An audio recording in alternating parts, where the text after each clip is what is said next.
ADR. Promoting dialogue.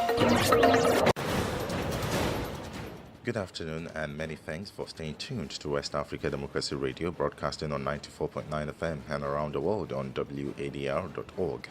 Welcome to NEWSLINK. Here are the top stories. Niger's junta appoints Lamin Zain, a former Minister of Finance, as the new Prime Minister. Suspected terrorist attacks killed at least 25 civilians on Burkina Faso's shared border with Togo.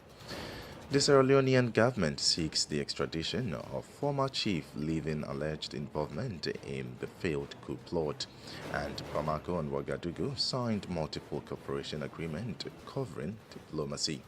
Stay with us for details of these stories and more. Here is Tawfiq Abdul Nasser with NEWSLINK. Many thanks for joining us. We begin in Senegal as the Minister of Justice clarifies on the case of Juan Branco, the Franco-Spanish lawyer of Senegalese opposition figure Ousmane Sonko. An international arrest warrant had been issued for the lawyer, who was arrested on Sunday and charged but was finally released. Ismail Madio Fall, the Minister of Justice, also spoke about the hunger strike by Senegalese opposition figure Ousmane Sonko, who has been in prison. More details with Matisi. Evacuated to Dakar Central Hospital after an 8-day hunger strike at Sébikotane prison where he is incarcerated, Ousmane Sonko is under medical supervision, reassures Justice Minister Ismail Madior Fall. When he arrived at the main hospital, he underwent treatment, and when he received the treatment, he is now doing better. On July 31st, Sonko is charged with calling for insurrection. On the case of Juan Branco, Ousmane Sonko's Franco-Spanish lawyer, the Minister of Justice confirms that he was arrested on Sunday and taken to Rebus prison in Dakar before being presented to an examining magistrate yesterday, Monday. The lawyer was charged but has been granted provisional release. Ismail Madior Fall. He is not a Senegalese national. He doesn't have Senegalese nationality. We have very serious judicial cooperation agreement with France. We can cooperate with France at any time when there is a need for the administration of justice. So, there was no need to keep him in custody. But the judicial information procedure is continuing against him, so he can be tried when the information procedure is closed, and we have cooperative relations with France, which mean that he can, for example, serve this possible sentence in France. According to the Minister of Justice, Juan Branco should leave Senegal following his deportation in compliance with the decree issued by the Ministry of the Interior. Matisi reporting there. In Niger, the ruling military has announced the appointment of a civilian prime minister. In a statement broadcast on national television late Monday, the CNSP said it had appointed Lamin Zain Ali Mahamani as head of the new government. He therefore has a few days to form a new cabinet. This announcement comes at a time when ECOWAS is preparing to shut up measures to remove the military from power. Abdullahi Hassan in this report tells us about the new Prime Minister's appointment by Niger's ruling military. Since the power grab on July 26, the military junta has been changing the heads of state institutions. The new structure of the state is gradually taking shape. Military spokesman Colonel Major Amadou Abdurrahman took to the airwaves again last night to announce the appointment of Lamin Zain Ali Mahaman as the new head of government. Currently, the representative of the African Development Bank, FDB, in Chad, Mahaman, has been entrusted with the task of forming a new government in the next few days. Having worked his way up to the top echelons of the Nigerian state, first as Chief of Staff to former President Mamadou Tanja and then as Finance Minister, the 58-year-old economist has now taken up the post of Prime Minister. Lamin Zain Ali Mahaman was chosen by the military for his rigorous management of public financial resources under President Tanja. Ali Mahaman, also a politician and president of the National Movement for the Development Society, is expected to lead consultations on the formation of a new government. The Economist is preparing to work with a military regime like the one that in February 2010 made him leave the Ministry of Finance after a coup d'etat. The military takeover led to the dissolution of the then regime of his principal, Mamadou Tanja. At this time, Lamin Zain was one of the ministers who spent the longest time under house arrest. Abdullahi Hassan filed that report. Meanwhile, the recent development in Niger only makes for more questions than answers as the situation evolves with surprising twists. For example, the CNSP closed the nation's airspace on Monday after it cited intelligence reports of an imminent military intervention by the regional bloc in coordination with support from the Central African states. Also, on the same day that the one-week ultimatum expired, a prime minister was appointed, which leaves many asking about what will be the next big move by ECOWAS leaders at the August 10 Extraordinary Summit. Morgan Asoba, an international relations expert, comments on the junta's motivation. One thing is very clear today is that there is no way the junta is going to capitulate or reinstalling President Bazoum. This is technically not possible when we look at the dynamic currently within the region and all the forces that are in place. When you see the support of Mali, Burkina Faso, Guinea, Algeria, and probably many others, right now, there is an opportunity for ECOWAS in the best approach to monitor the transition and to move into a profound diagnosis of what leads to the coup and decide to prevent this kind of condition that will give room to probable coup in West Africa, rather than treating the coup once they come out, because the coup are not something that probably could be very well treated. There is no remedy for a coup. There is only prevention. At least the proposal for a military intervention was not really on the minds of many when ECOWAS met on July 30. And here we are. Is there anything we should be expecting that ECOWAS might want to announce or adopt in tackling this issue that most people are not aware of or may not be thinking about? It is highly possible that the regional integration bloc decides to put on hold any possible or probable use of force, and that they will announce that they are reconsidering deeply the monitoring of the transition in Niger, instead of displaying a situation whereby they send their armed forces into the country and open the door, the Pandora box, for all type of conflictual situation. Probably also the chief of staff, the military chief of staff, might have come out with some that clearly shows that there will be more losses than wins if the regional forces are to be engaged. Morgan Asogba is an international relations expert. Fresh and breaking news all the time. Hear it first as the news breaks, only on West Africa Democracy Radio. NewsLink continues. Now, security sources in Burkina Faso have confirmed a deadly attack in the center-east region, in which scores of people were killed. The suspected terrorist attack is the latest to hit the fragile state that is fighting a 7-year insurgency. Oge Obi-Erika has more in this report. This attack occurred in the center-east region on Sunday. According to sources, no fewer than 20 people, mostly traders, were killed in the raid by suspected terrorists near the Togolese border.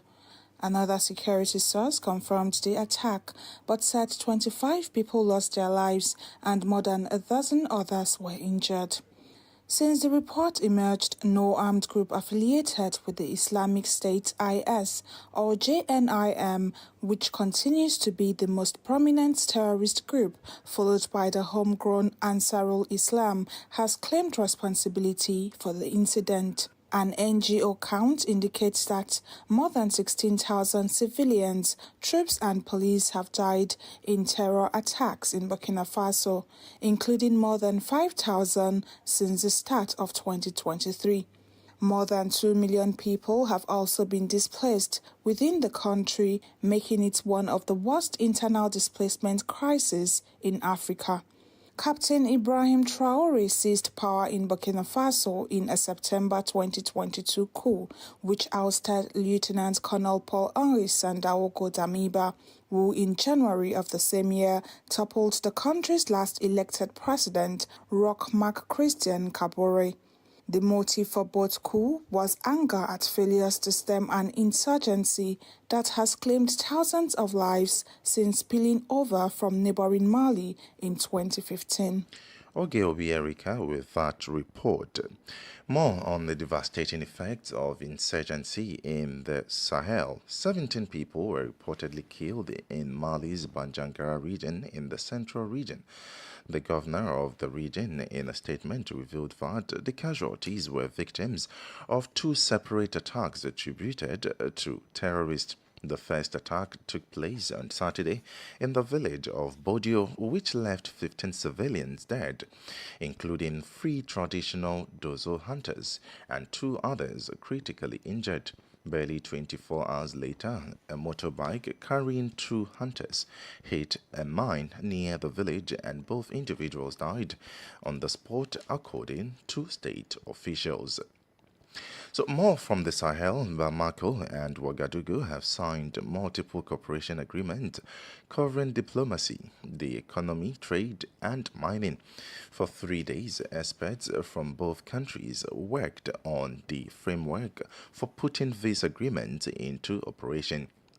At the end of the 10th joint session held in the Malian capital on Monday, the foreign ministers of Mali and Burkina Faso hailed the partnership. According to Olivia Ruamba, Burkina Faso's Minister of Foreign Affairs, the signing of these agreements will open up new areas of partnership between the two countries. Bamako and Ouagadougou intend to place particular emphasis on their security cooperation. 13 years after the 9th session in Ouagadougou, the two countries stressed the need to maintain the spirit of partnership to alleviate the daily suffering of the populations affected by the security crisis. You are listening to NewsLink on West Africa Democracy Radio 94.9 FM Dakar. Here is a reminder of our top stories. Niger's junta appoints Lamin Sane, a former Minister of Finance, as the new Prime Minister. Suspected terrorist attacks killed at least 25 civilians on Burkina Faso's shared border with Togo. The Sierra Leonean government seeks the extradition of former chief leaving alleged involvement in the failed coup plot, and Bamako and Ouagadougou signed multiple cooperation agreements covering diplomacy. Still ahead is the press review, the guest interview, and sports update. Stay with us. West Africa Democracy Radio. It's you speaking. The Liberian government is currently investigating an extradition request filed by the Sierra Leonean Authority against its former chief superintendent of police, Mohamed Iyate Toure. The authorities in Freetown have accused the former police of his alleged involvement in the recent failed coup plot in Sierra Leone. WADR's Darlington Pauper in Monrovia reports. The former police chief was dismissed by President Julius Maada Bio in 2020 and immediately relocated to Liberia, where he now resides. However, following a complaint from the Savalonia government linking him to the reported failed coup, Toure was detained by the Liberian National Police. Arrested last Friday, the former police chief has been in custody of the security operatives in Monrovia. Meanwhile, on Monday, a military delegation from Sierra Leone arrived in Liberia with an extradition request which was presented to Criminal Court A for suspect Toure. However, Toure, who is still a suspect until found guilty, has denied the allegations and appealed to the Liberian authority not to turn him over to the Sierra Leonean government. He alleges a plot by Freetown to end his life. At the same time, the government of Liberia through the Ministry of Justice has filed a petition before the court seeking to subpoena the call log of suspect Toure.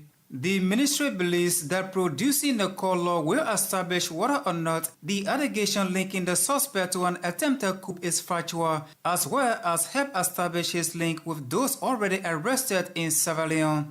For NewsLink on West Africa Democracy Radio, I'm Darlington Pogba in Monrovia.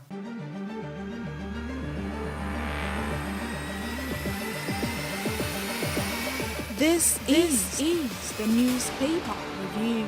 Stay on top of the news. Get the most important stories with added insight and concise review. This is the newspaper review. Darlington Pogba in Monrovia joins us again with the major headlines from the Liberian dailies. For this edition of Press Review, we have with us the newspaper, Front Page Africa newspaper, and the Inquirer newspaper. We will begin the review process with the newspaper. Refugee citizens recommit support to WIA. Liberia probes extradition request from Sierra Leone following arrest of ex-police chief. Boaka speaks on casket parade. On the back page of the newspaper, ECOWAS demands issue-based campaign. CBL boss calls for fiscal monetary coordination to promote macroeconomic stability in Africa. Our next stop for this edition of Press Review is the Front Page Africa newspaper. The rescuer. We see the photographs of former Vice President Joseph Yuma Boakai and his running mate Jeremiah Kuhn. Ahead of the October ballot, former Vice President Joseph Yuma Boakai is taking nothing for granted with an approach and message to his supporters to expect the unexpected. Who will be president? I am moving around. We see for Joseph Yuma Boakai again here.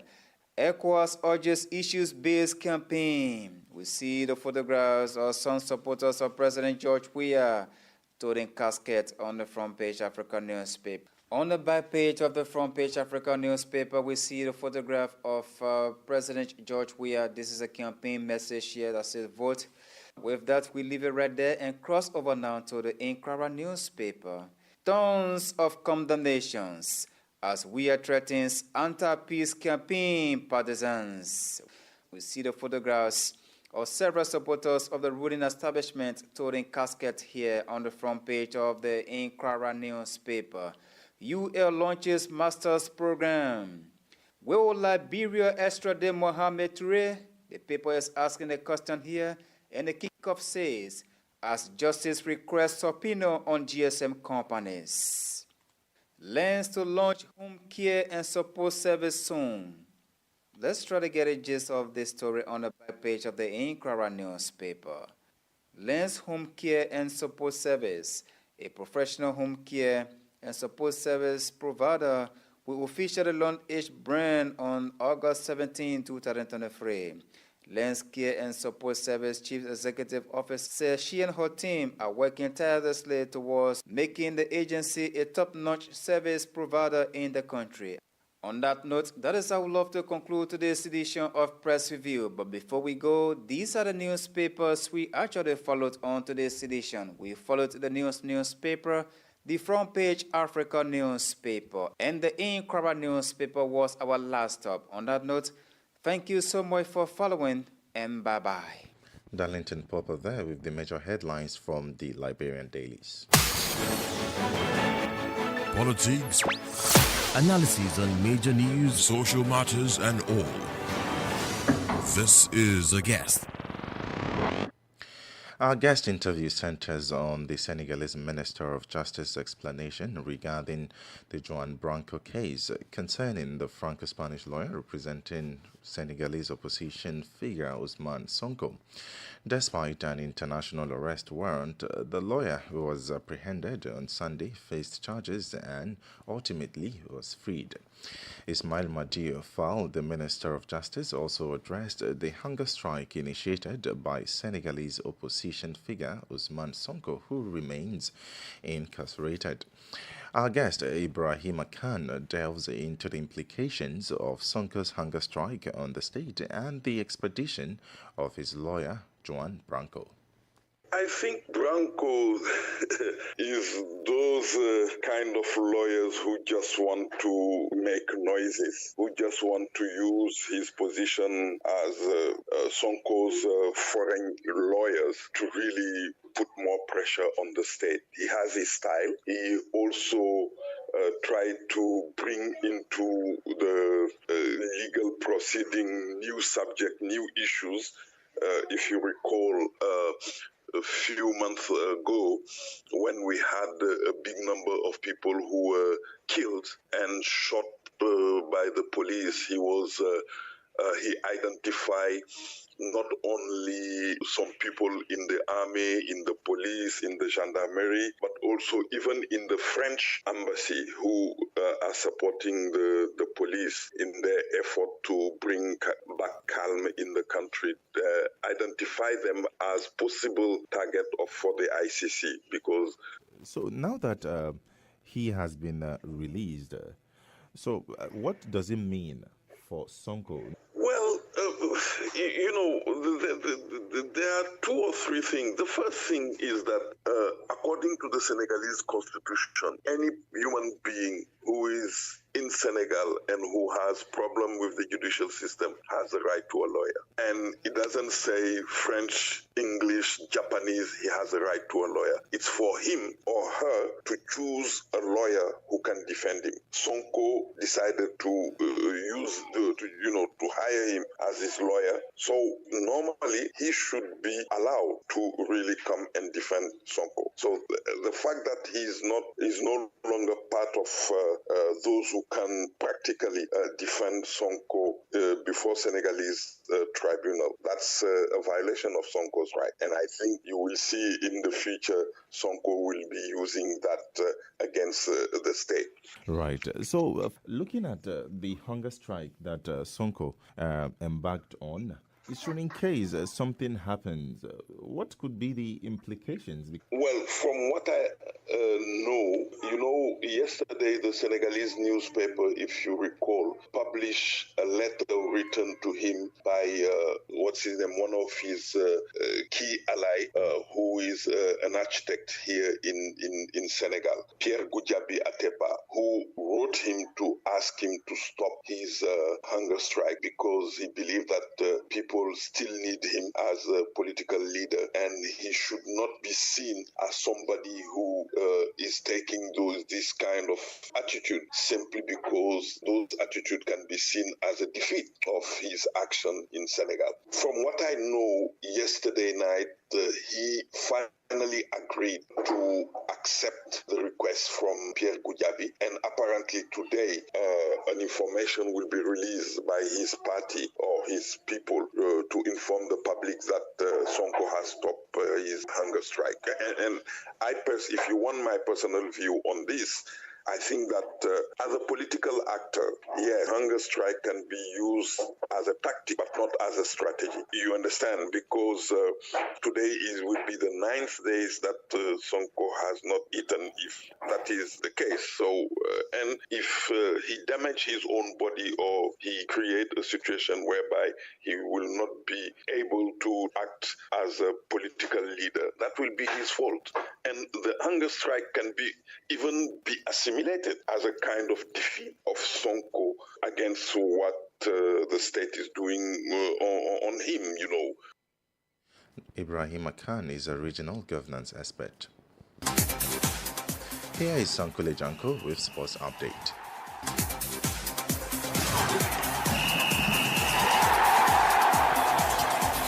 Hello out there, a warm welcome and thank you for joining us. Nigeria might have won the hearts of millions of people for their performance against England despite exiting the tournament, but shocking revelations have been made by the players. This comes following their 4-2 penalty shootouts defeat by England in the FIFA Women's World Cup on Monday. The Nigeria Football Federation (NFF) allegedly refused to pay the players, and now it has been revealed that the players sometimes share beds ahead of the World Cup.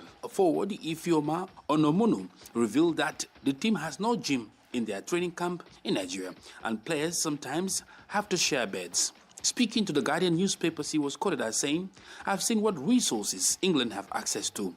In Nigeria, we don't have access to much. Our training fields aren't great. Where we sleep isn't great. Sometimes we share beds." She further stated, "It's not good enough in terms of recovery.